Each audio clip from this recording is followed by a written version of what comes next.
I wanted to use AI in this case because it also is talking about, being in the present. It's directly correlated with my whole project. Yeah. And, I am a time traveler in this piece, and I'm from the present. And so bringing even the technology of the present into my work, I think, was really important.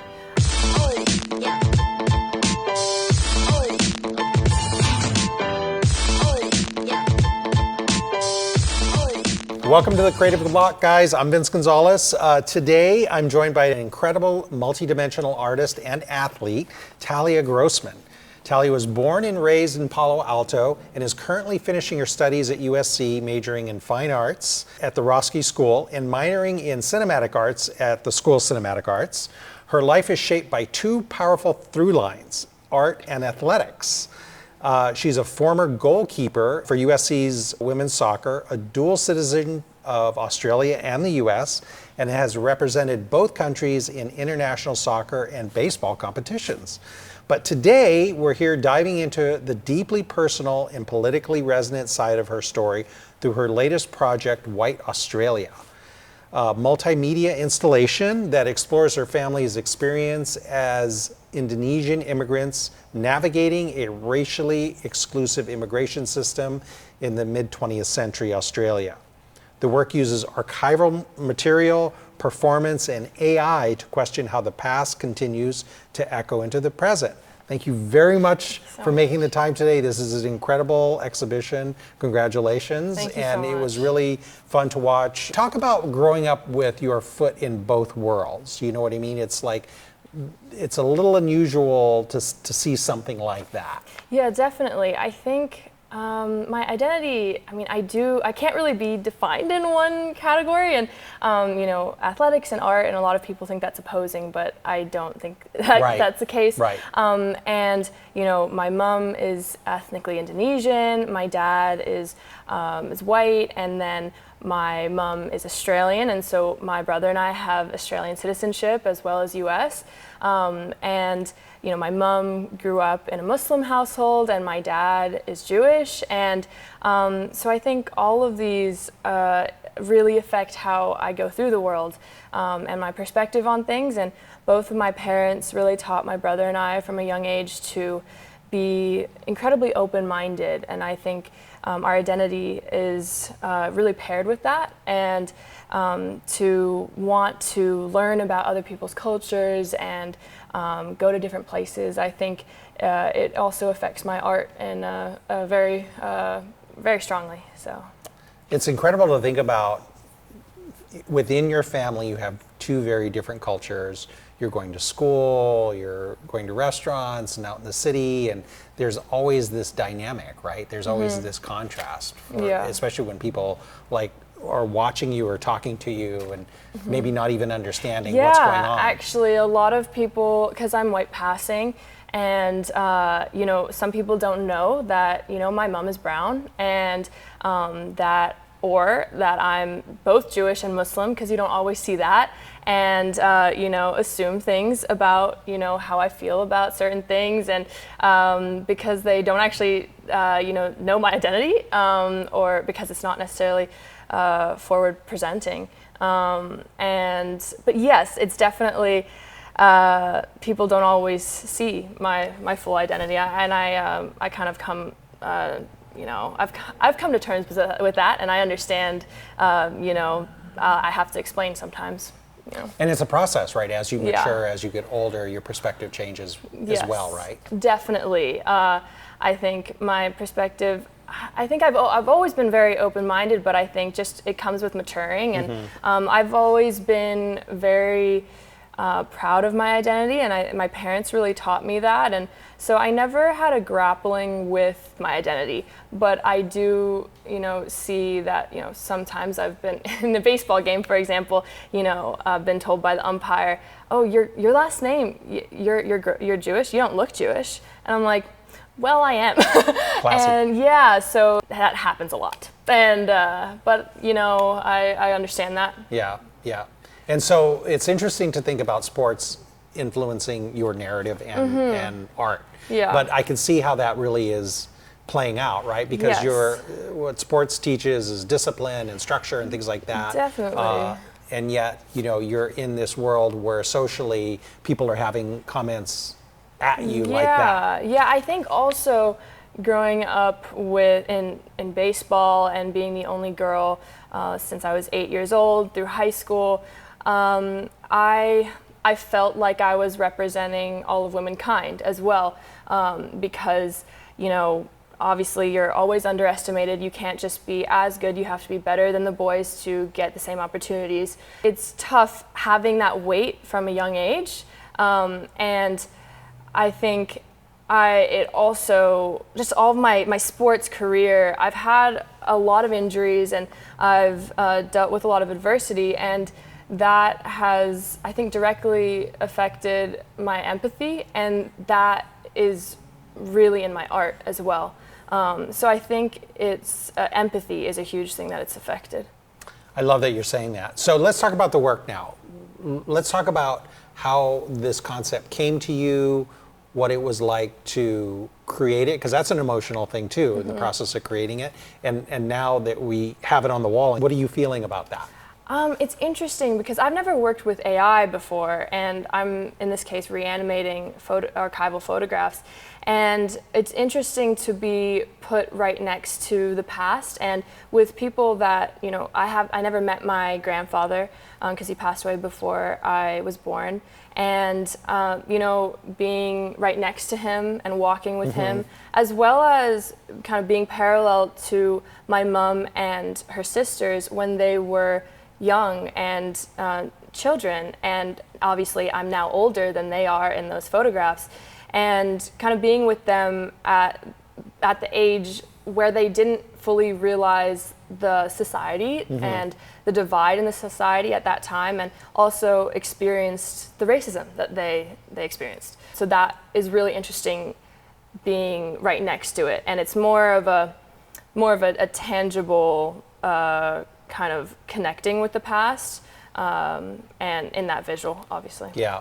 And so when we were here for the opening, we saw some of your family and I met your dad. Yeah. And that must have also been a very visceral experience for them too. Yeah. Very different than like just patrons that were coming here. Yeah, definitely. I think it's an emotional piece, especially for my family, because it is so ingrained into our identity. And I didn't tell my aunt that she was actually going to be in it. And the photograph, one of the photographs that she's in, is where she's with my grandfather, her father. And the last time that she really saw him moving like that was obviously when he was alive, and she got pretty emotional. And I know that my mom, that it definitely was very moving, and she got very emotional with it. But I'm excited to show my other family who hasn't seen it on graduation day. And my aunt, she doesn't know that she's in it. Obviously, the identical twin, they're together. And but I'm also looking forward to showing my grandmother in Australia. So it's very intertwined with my family, especially just it being so personal. That's amazing. And there's a responsibility, right? Because you want to definitely say something, but at the same time, you are holding the responsibility of trying to be respectful. And, exactly. So that weird balance. Completely. I think it definitely is a responsibility. I think during my time at Roski, I didn't know that a lot of my work would be so much about my family and my identity, the archive, and also having a lot of performance and having myself in my work. I was not expecting that at all, actually, but my practice has evolved into actually putting myself in my work and showing my face, which is kind of weird, and I dissociate a bit when I see myself in my work.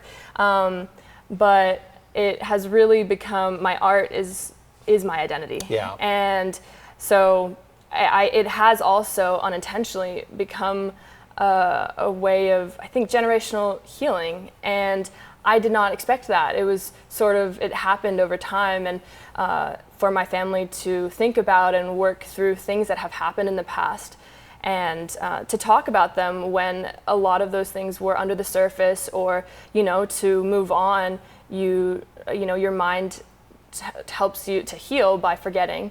And so I think my art has done that. And I hope to continue to do that as well. That's amazing to hear. Thank you. That's incredible. So let's talk about the process a little bit.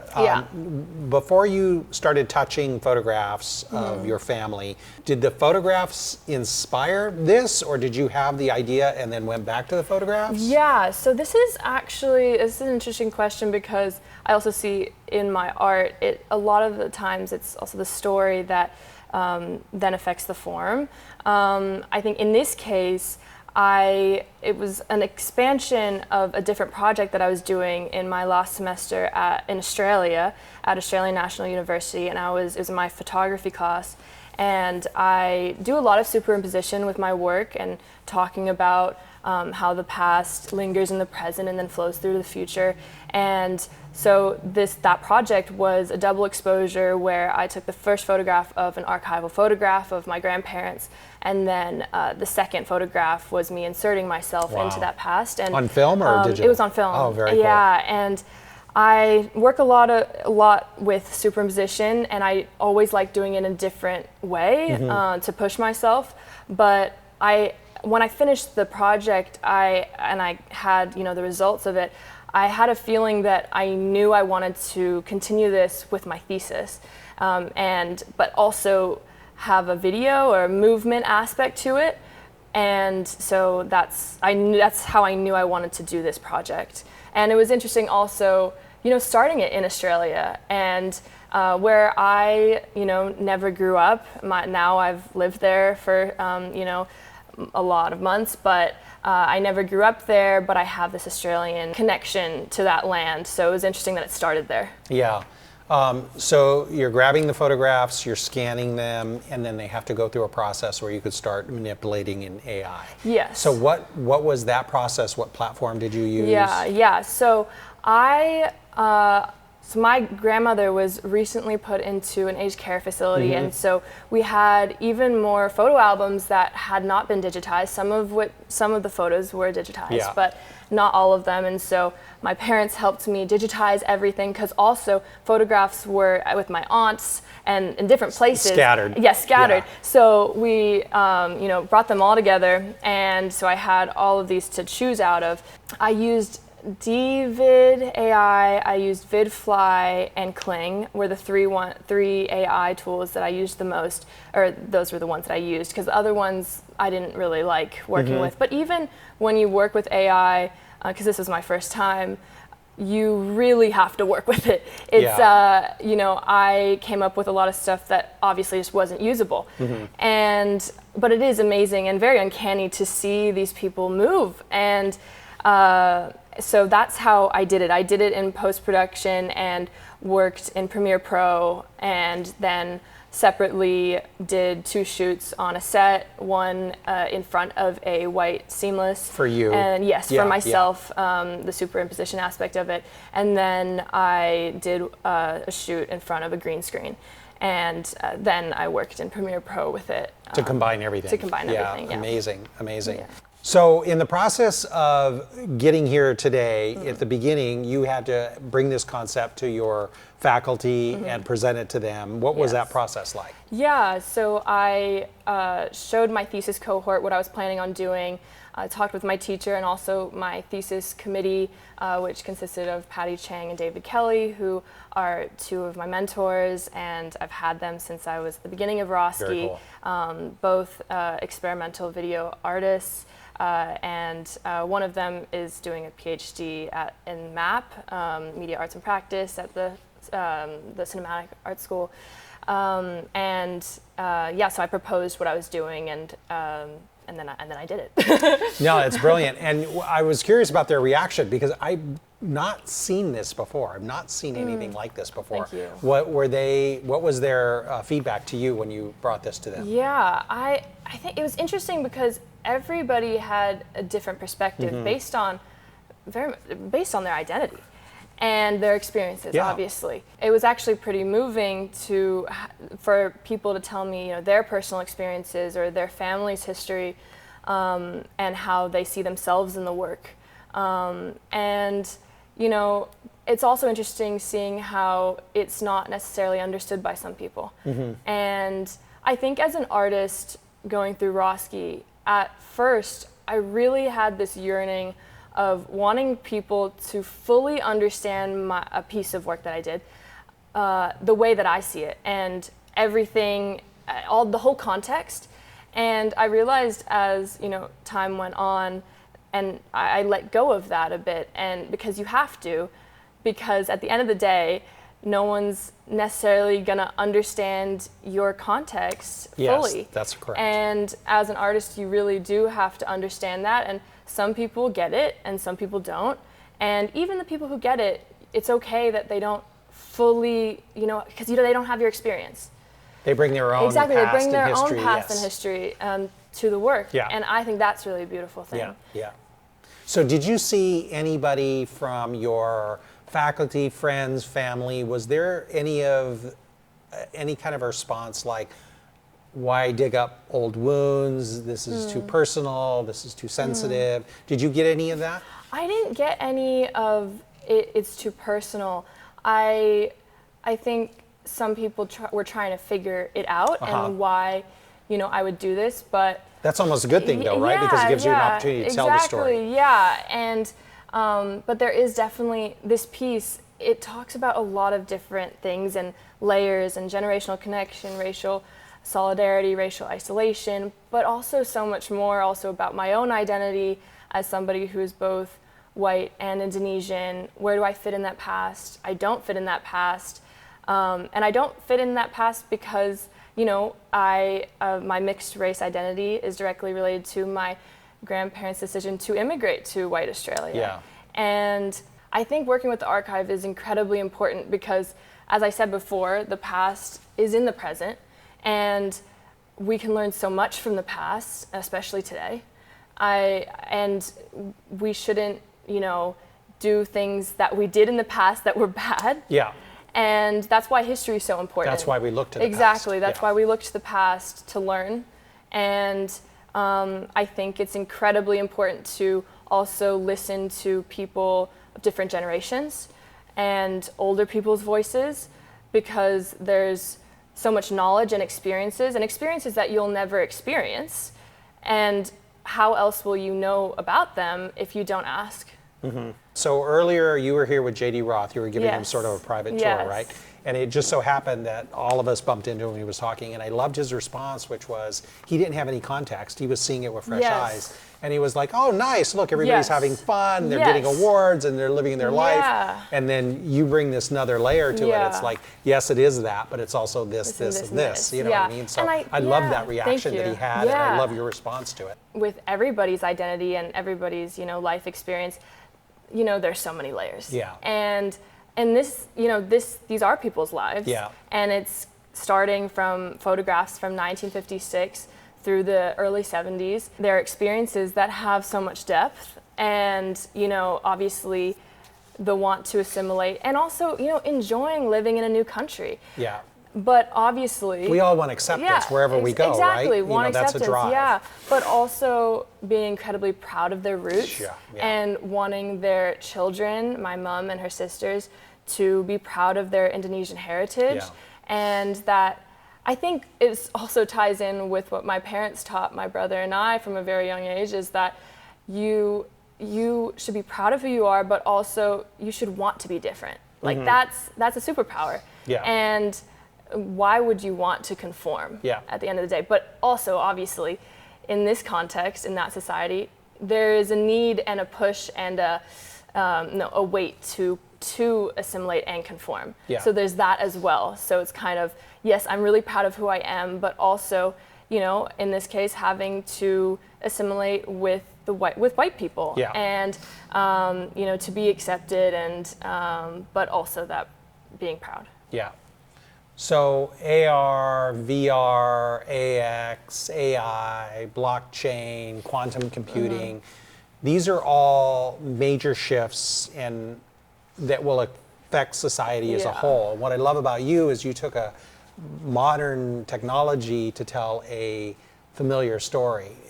Any advice for you or even other creatives that are thinking about really branching out and utilizing tech to tell their story? Yeah, I really did. I wanted to use AI in this case because it also is talking about, being in the present. It's directly correlated with my whole project. Yeah. And, I am a time traveler in this piece and I'm from the present. And so bringing even the technology of the present into my work, I think was really important. But I think also artists shouldn't be necessarily afraid of technology. And, the world evolves. And yes, I do think it's really important to, obviously, the craft of art and the tangible and the not tech part. The storytelling of it. Is very important, and to obviously hold that, but also to be open about, working with it. You don't always have to collaborate with artists. You can collaborate with scientists. Agreed. You can collaborate with architects. You can collaborate. And I learned that in a class that I took at USC, and it was a spring break class at Metabolic Studios. And Metabolic Studios is basically like a coalition of artists, but also mathematicians, scientists, like architects, gardeners, and they work on projects together that are obviously artistic, but also are doing change for the environment. And I really realized in that class, you don't just have to collaborate with artists. You can learn so much, obviously, from people from different backgrounds who do different things, and you'd have a completely different perspective and outcome of your project.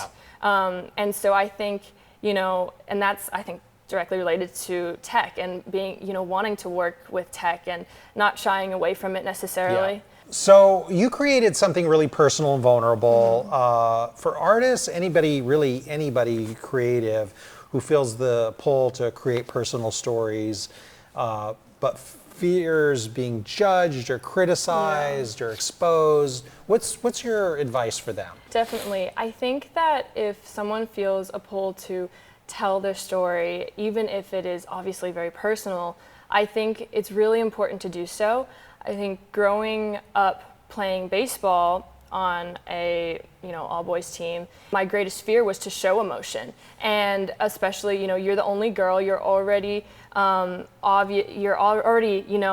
less than in some ways, exactly, and you already stick out. You just want to be seen as a teammate, and also you don't want to be seen as the stereotype of being emotional, and so. Growing up, I really was scared to feel and show emotion, and I'm still working on that. But I've gotten better because I realize that showing emotion is not a weakness. And my dad, I really always think about what he told me, which is vulnerability is not a weakness, it shows your strength. Wow. And if you want to tell your story, see vulnerability in that way, in that perspective, as not as a weakness, but as a power. What's cool about this is, you have the visuals, we're seeing you superimposed in this street scene. Yeah. We have the audio in the background with the clicking shutter. You have this whole immersive thing happening, and I can imagine even going forward, you might even add more layers to that. Yes, and I was definitely, I do want to do that. I don't know, maybe even making a separate sound piece to this that is alongside the piece, or changing the video in some way, maybe having a 2-channel, installation, or adding my grandfather's broadcasts into the piece, and maybe subtitles, because obviously it's in Bahasa Indonesian. But I definitely am interested in continuing and expanding the project even more. Especially, I'm going to be going to Australia, and I'm planning on doing more research at the National Archive, but also Radio Australia, and going back to these places. I do know that I basically got all of the archives from Radio Australia that exist. They told me that, really the Indonesian sector, the photographs related to that, they didn't save them because obviously it was during the time of the White Australia, that White Australia policy existed. No value. Yeah, exactly. Why would we keep that? Right. And I'm very grateful that they still did have stuff in the National Archive, and I think a couple in Radio Australia, but really I'm very grateful that exists, because a lot of it does not exist today. Congratulations Thank again, you so amazing much. exhibit. Thank you. And like I said, I really look forward to seeing how this goes on and lives. Thanks. Wishing you the best luck. Thank you so much. Of course, Thank anytime. you. See you guys.